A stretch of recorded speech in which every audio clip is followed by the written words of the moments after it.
वक्रतुंड महाकाय सूर्यकोटि समप्रभः निर्विघ्नं कुरु मे देव सर्वकार्येषु सर्वदा निर्विघ्नं कुरु मे देव सर्वकार्येषु सर्वदा राधा रमण हरि गोविंद राधे कृष्ण हरि गोविंद। आज आपण भागवत कथेच्या 9व्या स्कंदामध्ये प्रवेश करणार असून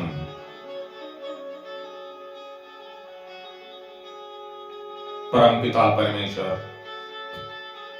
भगवान श्री कृष्ण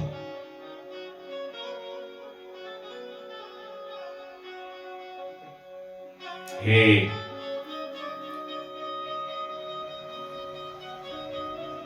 ज्ञान वृक्ष असून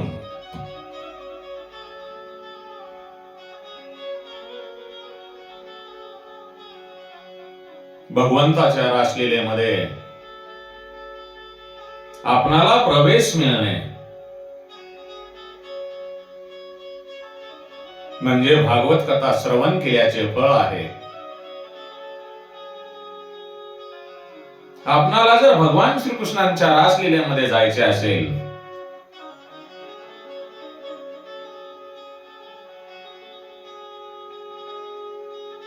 तर आपल्याला कोणतीही वासना घेऊन जाता येणार नाही आणि आपणाला जर रासलीलेमध्ये भगवंताचा सहभाग घ्यायचा असेल तर भगवंताची पुष्टी म्हणजे भगवंताची कृपा दृष्टी आपल्यावर असणे गरजेचे आहे, जरुरी आहे। आणि पुष्टीचा सदुपयोग जो करतो तो मनुष्य, तो जीव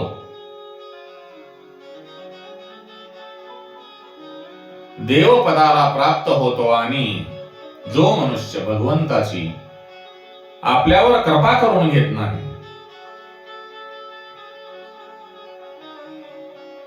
आपल्यावर जी भगवंताची कृपा झालेली आहे तिचा दुरुपयोग करतो तो मनुष्य दैत्य योनीमध्ये म्हणजे राक्षसाच्या जन्माला जातो। भक्त प्रल्हादाने चांगल्या बुद्धीचा उपयोग केला म्हणून त्याला देवपद प्राप्त झाले आणि भक्त प्रल्हादाचा पिता हिरण्यकश्यपू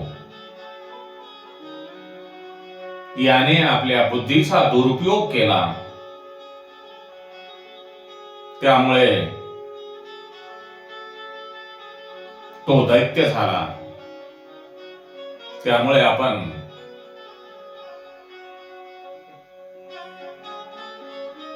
थोडा वेळ भगवान श्रीकृष्णांचे चिंतन करू, गुणगान करू आणि पुढे कथेकडे वळू।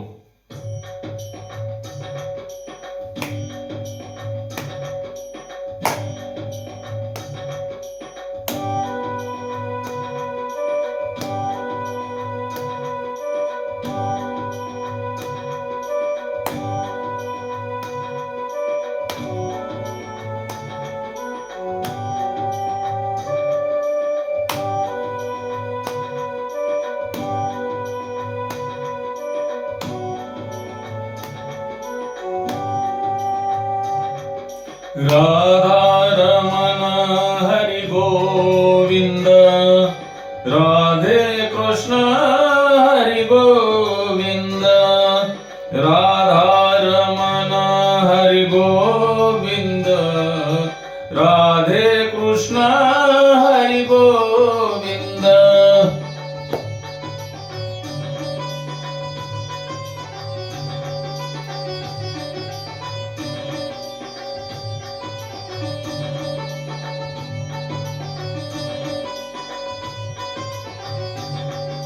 राधारमण हरी गोविंद, राधा कृष्ण हरी गोविंद,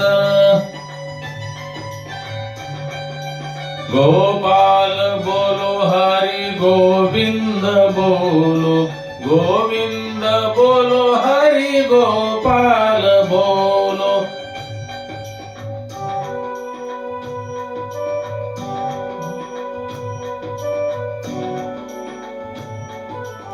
राधे राधे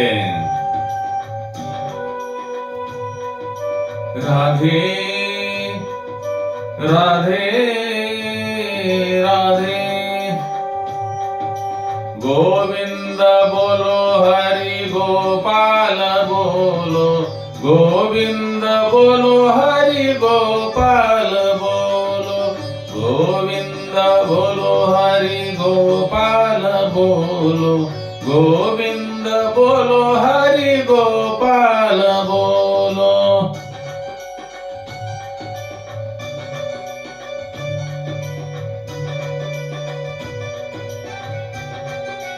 गोविंद बोलो हरि गोपाल बोलो, गोविंद बोलो हरि गोपाल बोलो,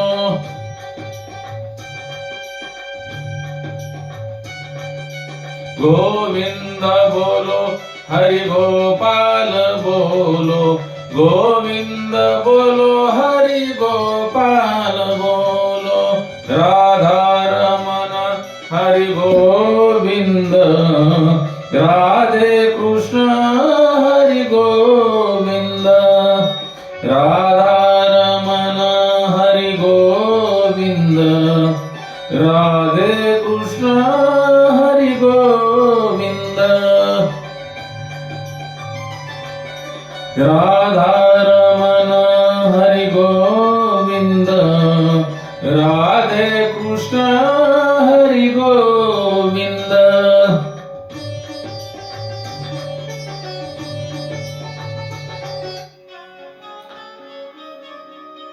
आपण भगवान कृष्णांचे गुणगान गावले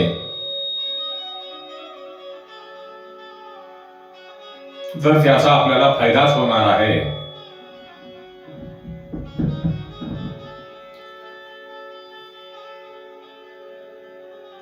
कारण भगवंताचे नाम संकीर्तन करणे हे सुद्धा काही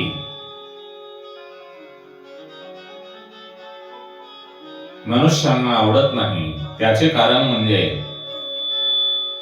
मिश्र वासना। आपली सर्वांच्या जे वासना आहेत त्या वेगवेगळ्या आहेत। ज्या काही लोकांच्या मिश्र वासना आहेत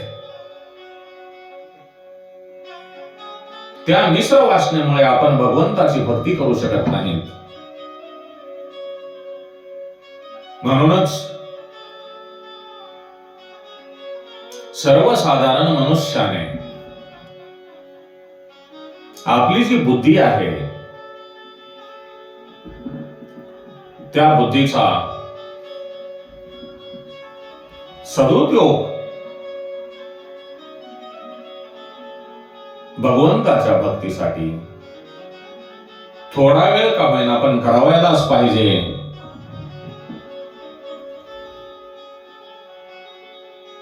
आपली जी वासना आहे, आपल्यामध्ये जे काही विकार आहेत ते विकार भगवंताच्या चरणावर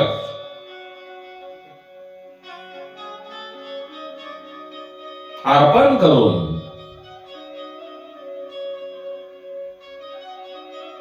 भगवंताचे नाम संकीर्तन करावे। कारण भगवंताच्या चरणी जी आपण वासना अर्पण केलेली आहे त्या वासनेतूनच भक्ती निर्माण होते।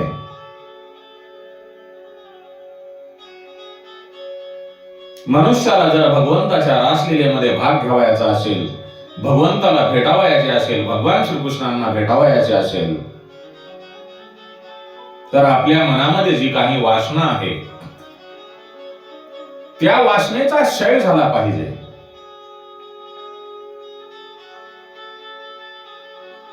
म्हणून आपल्या परिसरामध्ये, आपल्या भागामध्ये जे काही कोणी साधू संत मुनी असतील, त्यांच्या आश्रयाला जाऊन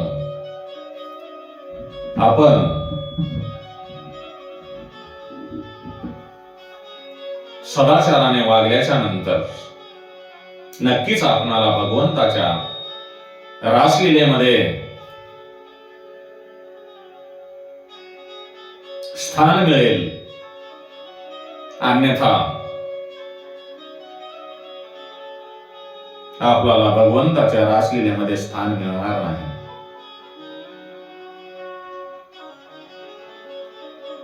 भागवताचा जो अष्टम स्कंद आहे,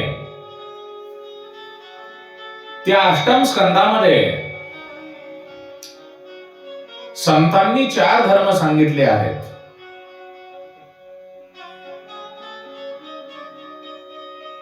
हे 4 धर्म सांगून सुद्धा,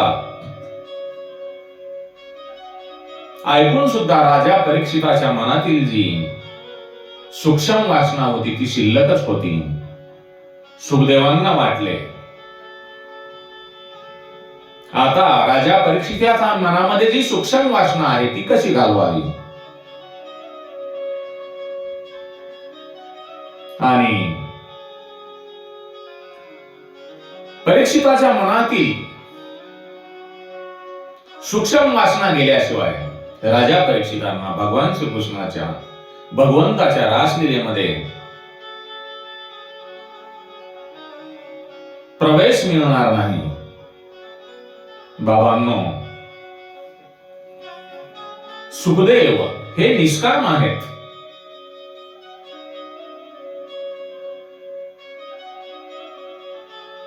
त्यांच्या मनालाही कामाचा स्पर्श झालेला नाही. सुखदेवांना आपण समोरासमोर जरी पाहिले, त्यांचे दर्शन झाले तरी काम नाहीसा होतो. अशा या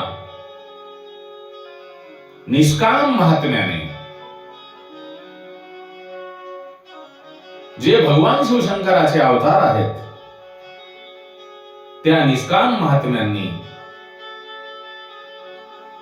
ही भागवत कथा सांगितली आहे. त्यामुळे राजा परीक्षिताचा उद्धार का होणार नाही. आपल्या बुद्धीमध्ये जर वासनारूपी विष असेल,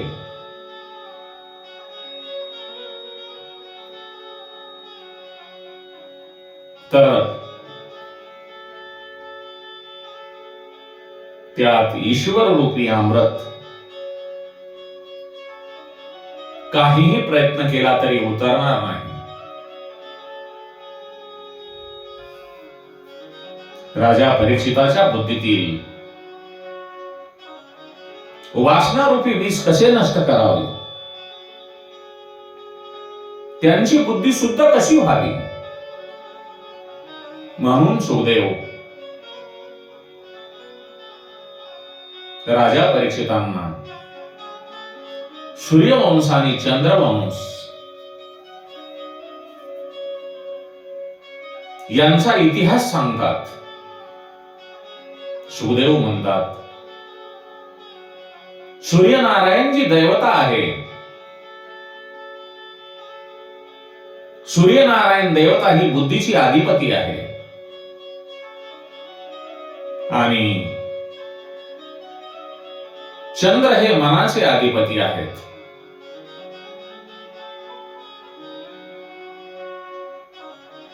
मनुष्याला आपली बुद्धी जर शुद्ध करावयाची असेल तर त्याने सूर्यवंशामध्ये जन्मलेल्या मर्यादा पुरुषोत्तम श्री रामचंद्रांचे चरित्र वाचले पाहिजे, ऐकले पाहिजे. प्रभू श्री रामचंद्रांचे गुणगान गायले पाहिजे. आणि मनाची जर शुद्धी व्हावी असे आपणाला वाटत असेल तर चंद्रवंशात जन्माला आलेल्या भगवान श्रीकृष्णांचे चरित्र आपण ऐकले पाहिजे. भगवान श्रीकृष्णांचे नाम संकीर्तन केले पाहिजे.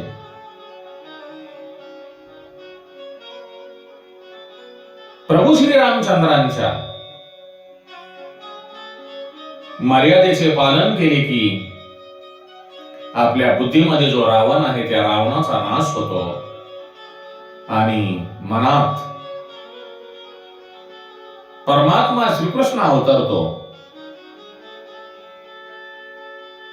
आणि आपल्या मनामध्ये परमात्मा श्रीकृष्ण अवतरल्यानंतर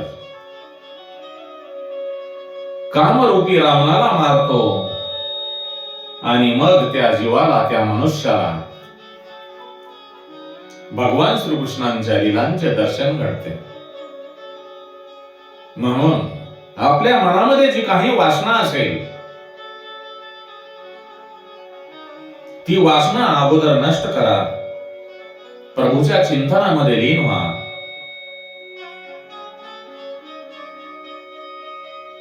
रामायण ग्रंथामध्ये प्रभू श्री रामचंद्रांचे संपूर्ण चरित्र आले आहे. मग भागवत कथेमध्ये रामचरित्र सांगण्याचा उद्देश काय, असा प्रश्न मनामध्ये उत्पन्न होणे साहजिकच आहे.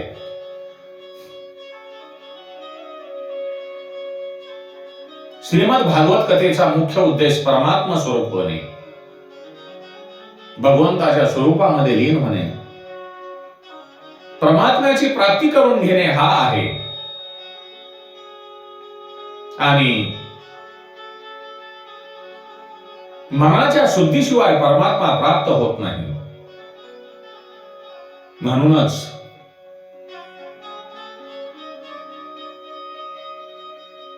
रामचरित्राचे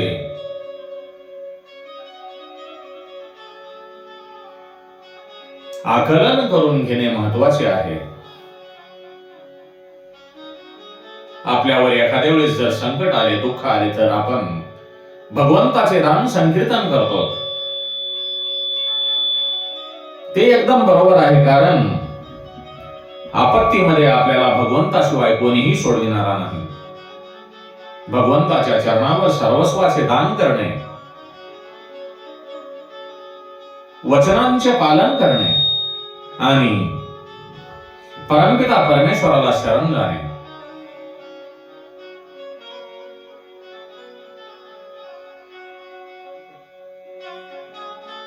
हे संतांनी जे 4 धर्म सांगितले आहेत.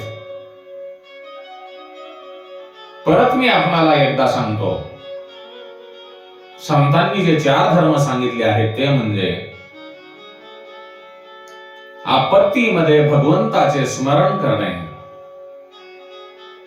नंबर 2, आपल्याकडे जे काही आहे, आपले स्वतः शरीर, आपलं कुटुंब, आपला प्रपंच संपूर्ण भगवंताच्या चरणी दान करणे. नंबर 3, वचनांचे पालन करणे. आणि चौथे म्हणजे ईश्वराला मनोभावे शरण जाणे. हे 4 धर्म सांगितले आहेत, ते जर आपण पाळले तर आपली जी वासना आहे त्या वासनेचा नक्कीच निराश होतो, ती नष्ट होते.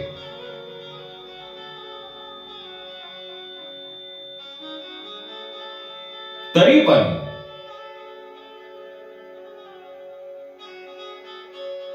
मन आणि बुद्धी यांच्यामध्ये सूक्ष्म वासना शिल्लक राहते.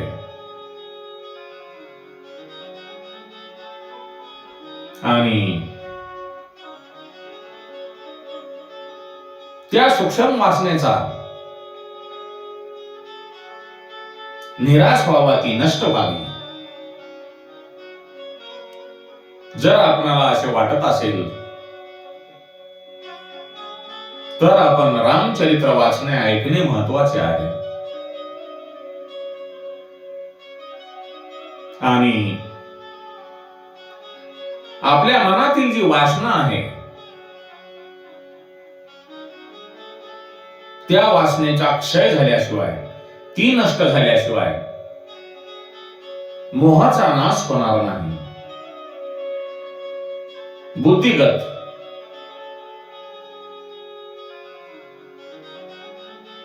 जी वासना आहे, ती वासना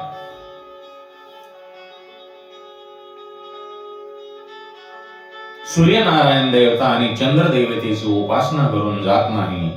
त्यासाठी तुम्हाला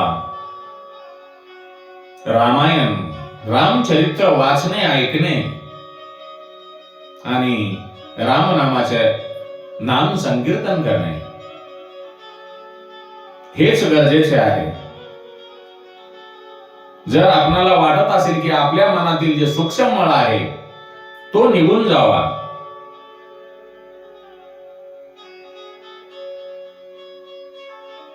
मन जे आहे ते श्रीकृष्णमय होऊन जावे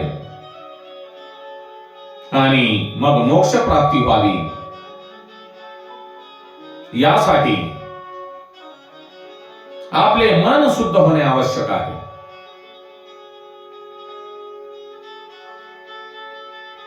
श्री राम जय राम जय जय राम. श्री राम जय राम जय जय राम. ओम नमो भगवते वासुदेवाय. कृष्णं वंदे जगद्गुरुं. ओम नमो भगवते वासुदेवाय. कृष्णं वंदे जगद्गुरुं. कृष्णं वंदे जगद्गुरुं. कृष्णं वंदे जगद्गुरुं.